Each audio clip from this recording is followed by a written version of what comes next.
ஆதி என்னும் பராபரையே, அன்பான மனோன்மணியே, ஜோதி எனும் பஞ்சகத்தாலே, சொற்பெரிய கரிமுகனே, தீர்த்து நீக்கும் கந்தவளே, திருத்துகின்ற குருநாதர்களே, 18 சித்தர்களே, பண்பான பரமசிவமே, ஓதியே ஜோதிடங்கள் உரைப்பதற்கு நாதவிந்து வடிவாக நல்ல துணை ஆவீரு. உலகில் உள்ள தமிழ் பேசும் அனைத்து நல் உள்ளங்களுக்கும் மற்றும் ஜோதிட சான்றோர்களுக்கும் மூத்தோர்களுக்கும் ஆர்வலர்களுக்கும் மற்றும் இந்த காணொலியை காணும் உங்களுக்கும் ஆஸ்தோராஜின் இனிய நல்வணக்கங்கள். ஜோதிடம், ஆன்மீகம், வாழ்வியல், மருத்துவம் என்ற 4 தலைப்புகளில் தொடர் காணொலிகளாக கொடுத்து வருகிறோம். அந்த வகையில் இன்று ஜோதிடம் சார்ந்த மற்றும் ஒரு பதிவு. ஜோதிடம் ஒரு அற்புதமான விஷயம். இதில் நவகிரகங்களும் பஞ்சபூதங்களும்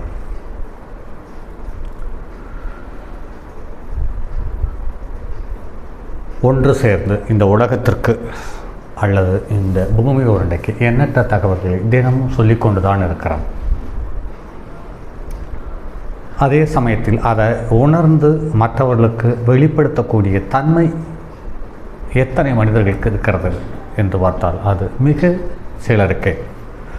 அந்த மிக சிலரிலும் அங்கங்கே நான் என்ற அகந்தை மேலிட்டு ஒருவர் சொல்லுவதை மற்றொருவர் சரி என்றும் ஒருவர் சொல்லுவதை மற்றொருவர் சரியில்லை என்றும் தவறான கோணத்தில் பார்த்து தவறான கோணத்தில் அணுகுமுறையை தொடர்ந்து ஜோதிடம் என்ற ஒரு அற்புதமான தகவல் இன்று ஒவ்வொரு விதத்திலேயும் அது தவறான பாதையில் அல்லது தவறான கண்ணோட்டத்தில் சித்தரிக்கப்பட்டு நவகிரகங்களுடைய தன்மையை அடையாளம் காட்டக்கூடிய தன்மையுள்ள ஜோதிடர்களே ஜோதிடத்தை சற்று இலக்காரமான தோணியில் பார்க்கிறார்கள். ஒரு ஜோதிடர் பரிகாரம் இருக்கிறது என்றார், ஒரு ஜோதிடர் பரிகாரம் இல்லை என்கிறார், ஒரு ஜோதிடம் கிரகங்களுக்கு கட்டுப்படாத விஷயங்கள் நிறைய இருக்கிறது என்கிறார். நம் அனுபவத்தில் நீண்ட காலமாக நட்பில் இருக்கக்கூடிய ஒரு ஜோதிடரே ஒரு நெருக்கடியான சூழ்நிலை வரும் பொழுது அந்த சூழ்நிலை கிரகத்திற்கு காரணமல்ல, தாங்கள் செய்த தவறு என்று சுட்டிக்காட்டக்கூடிய மனோபக்கம் உள்ள ஜோதிடர்களும் இருக்கத்தான் செய்கிறார்கள். இங்கே சரி எது தப்பு எது என்பது சார்ந்த அனைத்து தகவல்களையும் முடிவு பண்ணக்கூடியது கிரகங்களினுடைய கதிரலைகளினுடைய தாக்கங்களை என்பதை மாற்று கருத்து இருக்க முடியாது. அதில் சுலபமாக அடையாளம் காட்டக்கூடிய விஷயம் எதிரி, கடன், நோய், காதல், இறப்பு, குழந்தை பாக்கியம் போன்ற காரணிகள் முன்னணியில் நிற்கிறது. அப்படிப்பட்ட காரணிகளை ஒரு குழந்தை பாக்கியம் இருக்கிறதா இல்லையா என்பதை அறுதிட்டு சுட்டிக்காட்டக்கூடிய தன்மையுள்ள ஒரு வித்தை எது என்றால் அது ஜோதிடமாகத்தான் இருக்க முடியும். மற்ற எதுவும் அதற்கு நிகராக இருக்க முடியாது என்பதில் மாற்று கருத்தில்லை. இப்படிப்பட்ட நிறைய தகவல்களை உணர்ந்து மக்களுக்கு தெரியப்படுத்தக்கூடிய தன்மையுள்ள ஜோதிடர்களை உருவாக்கும் கிரகங்கள் எது என்பது சார்ந்த தகவலுக்காகத்தான் இந்த காணொளி. எந்த கிரகங்கள் ஜோதிடத்தை ஒரு மனிதனுக்கு தருகிறது, எந்த கிரகங்கள் ஜோதிடத்தை எதிர்க்கிறது என்பது சார்ந்த அனைத்து தகவல்களையும் ஒவ்வொரு காணொளிகளாக தருவதென்று முடிவு செய்து கொடுத்து கொண்டிருக்கிறேன். அந்த வகையில் இன்று ஒரு ஜோதிடனுடைய ஜாதகம் இது அவரிடமே அவருடைய ஜாதகத்தை கேட்டு வாங்கியது. ஆக அதனுடைய 4 நட்சத்திரம், திதி, யோகம், கர்ணம் தவிர மற்ற ராசி கட்டத்தை வைத்து ராசி கட்டத்தில் இருக்கக்கூடிய கிரகங்கள் ஒவ்வொன்றும் எந்த சாரத்தில் இருக்கிறது, எந்த நட்சத்திரத்தினுடைய தன்மையில் இருக்கிறது, வீடு கொடுத்த கிரகம் எது, நட்சத்திரம் கொடுத்த கிரகம் எது, அது எத்தகையது, அது எப்படி செயல்பட்டு இவர்களை ஜோதிடர்கள் ஆக்கியது என்பது சார்ந்த தகவலைத்தான் இங்கு பார்க்க இருக்கிறோம். ஒரு ஜாதகத்தில் குரு வலுவாக இருக்க வேண்டும், 2ஆம் இடத்து அதிபதிக்கு தொடர்பு இருக்க வேண்டும். அதே சமயத்தில் குருவுக்கும் கேதுக்கும் தொடர்பு இருக்க வேண்டும். அது மட்டுமல்லாமல் புத்தியை அடையாளம் காட்டக்கூடிய அல்லது கல்வியை அடையாளம் காட்டக்கூடிய புதனுக்கு கேது தொடர்பில் வர வேண்டும். அதே சமயத்தில் புதனுக்கு சந்திரன் தொடர்பில் வர வேண்டும். ஆக இது மட்டும் இல்லாமல் 2ஆம் இடத்துக்குரிய கிரகம் தொடர்பில் வர வேண்டும். இவர்கள் ஒரு சேர இயல்பாக நல்ல நிலையில் அமர்ந்திருக்கும் பொழுது அவர்களுக்கு பலமான முயற்சிகள் எதுவும் இல்லாமலேயே ஜோதிடம் வந்து விடுகிறது என்பது நடைமுறையில் பார்க்க முடிகிறது. இதில் அதிகமாக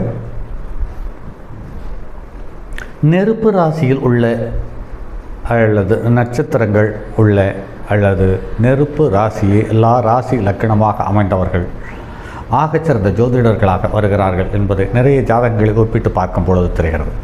அதற்கு அடுத்து காற்று ராசியில் உள்ளவர்கள் நல்ல யோகத்தில் இருப்பது தெரிய வருகிறது. அதற்கு அடுத்தது நில ராசியில், அதற்கு அடுத்து நீர் ராசியில் இருக்கிறார்கள். அதே சமயத்தில் நீர் ராசியில் உள்ள ஜோதிடர்கள்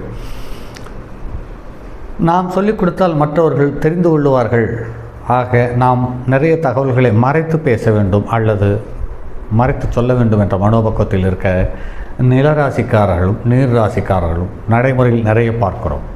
அதே சமயத்தில் காற்று ராசிக்காரர்கள் அள்ளி தெளித்து விடுகிறார்கள், முடிந்தால் எடுத்துக்கொள் என்பது சார்ந்த மனோபக்கத்தோடு இருக்கிறார்கள். அதே சமயத்தில் நெருப்பு ராசியில் உள்ள ஜோதிடர்கள் பொருளாதாரத்தை முன்னின்று கடின உழைப்புடன் உழைத்து ஆகச்சிறந்த ஜோதிடர்களாக வளம் பெறுகிறார்கள்.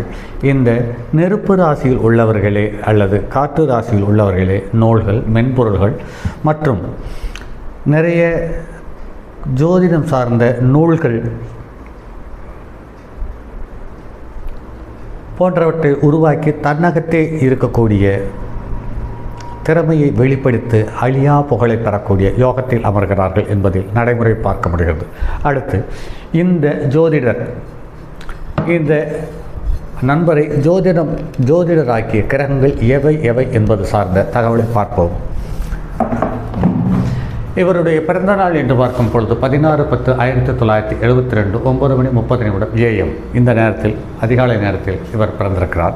இவர் விருச்சிக லக்னத்தில் ஜனனம். லக்னத்தில் 2வது இடத்தில் குரு ராகு, 3வது இடத்தில் சந்திரன், 7வது இடத்தில் சனி வக்ரம், 8வது இடத்தில் கேது, 10வது இடத்தில் சுக்கிரன், 11வது இடத்தில் சூரியனும் செவ்வாயும், 12ஆம் இடத்தில் புதன். ஆக இங்கே ஜோதிடத்தை தரக்கூடிய கிரகம் என்று சொல்லும் பொழுது புதன், அவன் சந்திரனுக்கு கேந்திரத்தில் இருக்கிறார். ஆக சந்திரனுக்கு மறையாமல், புத்திக்கு மறையாமல், மனத்துக்கு மறையாமல் புத்தியும் இங்கே ஒருங்கே அமைந்திருக்கிறது. அதே சமயத்தில் குரு வாக்குஸ்தானாதிபதி என்று பார்க்கும் பொழுது அவன் தன்னுடைய வீட்டிலேயே வலுவாக இருக்கிறான். அதற்கு அடுத்து கேது என்று பார்க்கும் பொழுது குருவனுடைய தொடர்போடு இருக்கிறது என்பது மேலும் சிறப்பான ஒரு தகவல். சரி, அதற்கடுத்து ஒவ்வொரு கிரகங்களும் தான் நின்ற நட்சத்திரத்தினுடைய தன்மை எத்தகையது என்பதை பார்ப்போம். லக்கண புள்ளி என்று பார்க்கும் பொழுது அனுசம் 4ஆம் பாதத்தில் அமர்ந்து சனியினுடைய நேரடி பார்வை பெற்றிருக்கிறது லக்கணம். ஆக சனியினுடைய நட்சத்திர புள்ளியில் அமைந்து சனி வக்ர சனியினுடைய பார்வை பெறுகிறது. 2வது சித்திரை, சூரியன் சித்திரை நட்சத்திரத்தில் அமர்ந்து செவ்வாயோடவே சேர்ந்திருக்கிறான். சித்திரை நட்சத்திரம் 2ஆம் பாதத்தில் அமர்ந்து 29 புள்ளி அதிக பாகை 31 பாகை பெற்றிருக்கிறது. ஆக சந்திரன் உத்திராட நட்சத்திரம் 4ஆம் பாதத்தில் அமர்ந்து 6.42 பாகை பெற்றிருக்கிறது. செவ்வாய் அஸ்த நட்சத்திரம் 2ஆம் பாதத்தில் அமர்ந்து 16.28 பாகை பெற்றிருக்கிறது. புதன் சுவாதி நட்சத்திரம் 4ஆம் பாதத்தில் அமர்ந்து 16.43 பாகை பெற்றிருக்கிறது. குரு மூல நட்சத்திரம் 3ஆம் பாதத்தில் அமர்ந்து 9.4 பாகை பெற்றிருக்கிறது. சுக்கிரன் பூர நட்சத்திரத்தில் அமர்ந்து 2ஆம் பாதத்தில் அமர்ந்து 19.09 பாகை பெற்றிருக்கிறது. சனி வக்கிரம் பெற்று மிருகசீரிஷ நட்சத்திரம் 2ஆம் பாதத்தில் அமர்ந்து 27.3 பாகை பெற்றிருக்கிறது. ராகு உத்தராட நட்சத்திரம் 1ஆம் பாதத்தில் அமர்ந்து 27.57 பாகை பெற்றிருக்கிறது. கேது புனர்பூச நட்சத்திரம் 3ஆம் பாதத்தில் அமர்ந்து 27.53 பாகை பெற்றிருக்கிறது. இதில் பாருங்கள் நண்பர்களே, சூரியன் செவ்வாயோடு சேர்ந்து லக்னத்துக்கு 3, 6, 10, 11ஆம் இடங்களில் உபஜயஸ்தானங்களில் சூரியன், செவ்வாய், ராகு, கேது, சனி அமரப்பெற்றவர்கள் மிகப்பெரிய சொத்துக்கும் செல்வத்துக்கும் செல்வாக்குக்கும் சொந்தக்காரர்கள் என்று சொல்லப்பட்டிருக்கிறது. அந்த வகையில் பார்க்கும் பொழுது இவருக்கு சூரியனும் செவ்வாயும் 11ஆம் இடத்தில் அமர்ந்து வலுவாக இருக்கிறது. ஆனால் சூரியனுக்கும் செவ்வாய்க்கும் வீடு கொடுத்த கிரகம் 12இல் மறைந்து அவர் மிகப்பெரிய செல்வாக்கை பெறக்கூடிய தகுதி இருந்தாலும் கூட அந்த முழு தகுதியை எட்ட முடியாமல் நடுநிலையில் இருக்கிறார் என்பதை சூரியனுக்கும் செவ்வாய்க்கும் வீடு கொடுத்த கிரகம் அடையாளம் காட்டிவிடுகிறது என்பது மேலும் ஒரு தகவல். அதே சமயத்தில் எங்கு லக்னம் சனியினுடைய சாரத்தை பெற்றிருக்கிறது. லக்னம் 3 நாளுக்குரியவனுடைய சாரத்தை பெற்றது சனியால் பார்க்கப்படுகிறது. ஆக 3 நாளுக்குரியவர் அப்படிங்கும்போது வண்டி, வாகனம், போக்குவரத்து, செல்வாக்கு. அதே சமயத்தில் லக்னத்துக்கு 3ஆம் இடத்துக்குரியவன் என்று பார்க்கும் பொழுது அவன் தன்னுடைய தைரியத்தையும் கடின உழைப்பையும் சுலபமாக தரக்கூடிய அமைப்போடு இருக்கிறது. அடுத்தது சந்திரன் சூரியனுடைய நட்சத்திரத்தில் உத்திராட நட்சத்திரத்தில் அமர்ந்து சூரியனும் சந்திரனும் ஒருவருக்கொருவர் திரிகோணத்தில் அமர்ந்திருப்பது என்பது சாலச்சிறந்ததாக கருதப்படுகிறது. அடுத்து புதன் செவ்வாய் அஸ்த நட்சத்திரத்தில் அமர்ந்திருக்கிறது. ஆனாலும் செவ்வாய்க்கு நட்சத்திரத்தை தந்த வீட்டை தந்த கிரகம் தனக்கு 2இல் இருந்தாலும் லக்னத்துக்கு 12இல் மறைந்து போனது பலகீனம் என்றால் செவ்வாய் நின்ற நட்சத்திரம் என்று பார்க்கும் பொழுது தனக்கு திரிகோணத்தில் அமர்ந்து அதே நிலராசியில் அமர்ந்து யோகத்தை தந்திருக்கிறது என்பதை பார்க்க முடிகிறது. அடுத்து புதன் சுவாதி நட்சத்திரத்தில் 4ஆம் பாதத்தில் அமர்ந்திருக்கிறது. அந்த சுவாதிக்கு நட்சத்திரத்தை கொடுத்த ராகு குருவனுடைய வீட்டில் அமர்ந்திருக்கிறது என்பது மேலும் சிறப்பான ஒரு தகவல். அதே சமயத்தில் சுக்கிரன் வியாழன் மூல நட்சத்திரத்தில் அமர்ந்திருக்கிறது. கேதுவனுடைய நட்சத்திரத்தில் அமர்ந்து கேதுவால் பார்க்கப்படுகிறது என்பது சாலச்சிறந்த ஒரு தகவல். அதே சமயத்தில் சனி சுக்கிரனுடைய நட்சத்திரத்தில் அமர்ந்து சுயசாரத்தில் அமர்ந்து 10இல் அமர்ந்திருக்கிறது. 7க்குரியவன் 10ஆம் இடத்தில் அமர்ந்திருப்பது என்பது மிக சாலச்சிறந்த அமைப்பு. இது வாழ்நாள் முழுவதும் பொருளாதாரத்தை தரக்கூடிய வாய்ப்பை உண்டு பண்ணி தருவதற்கான சந்தர்ப்ப சூழ்நிலை உண்டு பண்ணி தந்து கொண்டிருக்கிறது. அடுத்து ராகு உத்திராட நட்சத்திரத்தில் அமர்ந்து சூரியனுடைய நட்சத்திரத்தில் அமர்ந்து சூரியனுக்கு ராகு நின்ற வீட்டுக்கு 10ஆம் இடத்தில் வலுவாக இருக்கிறது. அதாவது ராகு நின்ற வீட்டிற்கு தசம கேந்திரத்தில் அமர்ந்து மேலும் வலுப்பெற்ற ஒரு சூழலை தந்திருக்கிறது. அதே சமயத்தில் கேது என்று பார்க்கும் பொழுது புனர்பூச நட்சத்திரம் அமைந்து கேதுவும் குருவும் ஒருவருக்கொருவர் சார பரிவர்த்தனை பெற்று இவருக்கு வலைதளத்திலும் அதாவது இணையதளத்திலும் இவர் ஜோதிடம் பார்த்து கொண்டிருக்கிறார். இது மட்டும் இல்லாமல் லக்கணத்துக்கு 10வது இடத்தில் சுக்கிரன் வலுப்பெற்று லக்கணத்துக்கு 7க்குரியவன் சம்பந்தப்பட்டிருக்கிறதுனால் அதே சமயத்தில் இவர் இந்த ஜோதிடம் இல்லாமல் இன்னும் 2-3 துறைகளில் சிறப்பாக செயல்பட்டு வருகிறார்கள் என்பது நடைமுறையில் பார்க்க முடிகிறது. இந்த ஜாதகத்தில் வலுவாக இருக்கக்கூடிய தன்மையை அடையாளம் காட்டக்கூடிய கிரகம் என்று பார்க்கும் பொழுது வக்கிரம் பெற்ற சனி 7ஆம் இடத்தில் இருக்கிறது.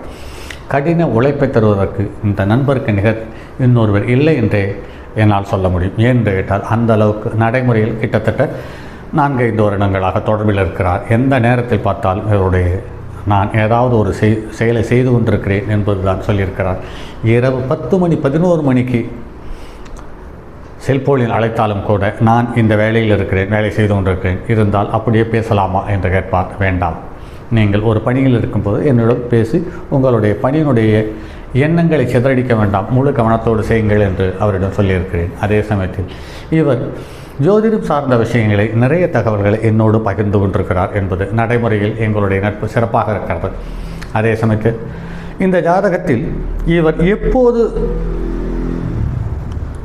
ஜோதிடத்துக்கு வந்திருப்பார் என்று பார்க்கும் பொழுது சூரியனுடைய திசை என்று பார்க்கும் பொழுது 1 வருடம் 5 மாதம், அதுக்கடுத்து சந்திர திசை 10 வருஷம், அதற்கு அடுத்தது செவ்வாய் திசை 7 வருஷம், ஆக 10, 7, 17, 1, 18, 19வது வசையை 2ஆம் இடத்தில் இருக்கிற ராகுவே இவருக்கு ஜோதிடத்தை தந்திருக்கிறதுக்கு வாய்ப்பு இருக்கிறது என்று அவரிடம் கேட்டபோது ஆம், கிட்டத்தட்ட 23 வருடம் 24 வருடத்தில் நான் ஜோதிடத்துக்கு வந்துவிட்டேன் என்று சொல்லியிருக்கிறார். ஆக ஒரு ஜாதகத்தில் குரு கேது புதன் சந்திரன் 2க்குரியவன் வலுவாக இருக்கும் பட்சத்தில் அதே சமயத்தில் இதில் 5க்குரியவனும் சுலபமான வெற்றியை அள்ளித் தருவதற்கும் அந்த வெற்றியின் மூலம் பேரும் புகழும் பெறுவதற்கும் உகந்ததாக கருதப்படுவது குருவும், அந்த குருவும் லக்கணத்துக்கு 2ஆம் இடத்தில் இருக்கிறார் என்பது சாலச்சிறந்த ஒரு தகவல். குரு 9 பாகை பெற்றிருக்கிறது. கேது 27 பாகை பெற்றிருக்கிறது. ராகு 27 பாகை பெற்றிருக்கிறது. குருவை நோக்கித்தான் ராகு வருகிறான் என்பது நிறைய இடத்தில் சின்ன சின்ன சங்கடங்களையும் இவர் சந்திப்பதற்கான வாய்ப்பை உண்டு பண்ணி தந்து விடுகிறது என்பதை நடைமுறையில் பார்க்க முடிகிறது. சரி நண்பர்களே, மற்றும் அடுத்தது ஒரு பதிவில் சந்திப்போம். அதுவரை உங்களிடமிருந்து விடைபெறுவது உங்கள் அன்பு நண்பன் எம் ராஜரத்தினம். தங்கமான் மழுவோடேந்தி தன்மதி தலையில் கொண்டோர் மங்கையர் பதிக்கச் சொன்ன மாமொழி ஜோதிடத்தை இங்கு யாம் உரைப்பதற்கோர் இமை என்னும் பிழை வராமல் காக்க செங்கன் மால் மருகன் யானைச்சரன் பதம் காப்பதாமே.